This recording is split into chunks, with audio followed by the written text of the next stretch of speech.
Hello, my name is Jeremy Young, and welcome to my presentation, Pitfalls of Poor Cognition. After all this is said and done, hopefully you'll be a little more familiar with the following: ways that cognition can be distorted, how fallacious thinking affects learning, and methods of avoiding poor cognition.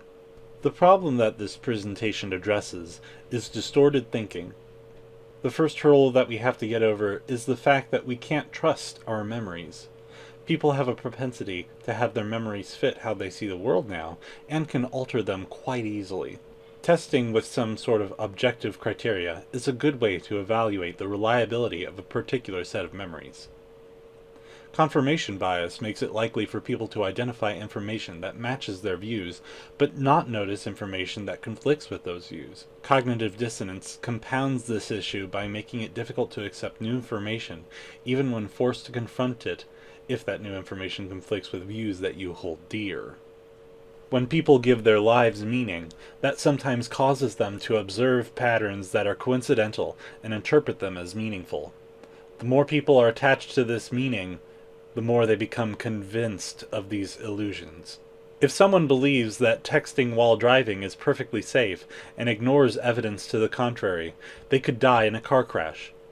If someone believes that they are such a good reader that they only need to read a chapter once and they'll be able to summon the information they need, but then can't actually do that, they will fail when tested.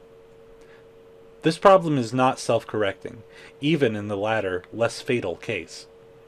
That person may become convinced that any number of unrelated factors caused them to fail. So, here's the big ideas on how to tackle this problem. If there's something that you care about enough to change how you live your life because of it, or something that you find yourself speaking about frequently, then you owe it to yourself and the people around you to make the effort to verify the accuracy of your beliefs.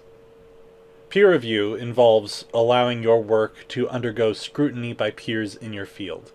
It can drastically decrease the likelihood of errors in the end result. Constant monitoring of your thought process can decrease the likelihood of tricking yourself. Scrutinize your work and the process that you used in doing that work. Here's how we do this. Take very little at face value. The people that you get your information from should be knowledgeable in their field, but sometimes not even that level of trust is enough. No different from you, your sources should be able to withstand scrutiny from their peers as well. There's a phrase that one of my martial arts instructors liked to use. How can you expect to fly like an eagle if you hang with turkeys? If your peers are less knowledgeable than you, it may be good to seek advice outside of your usual work environment.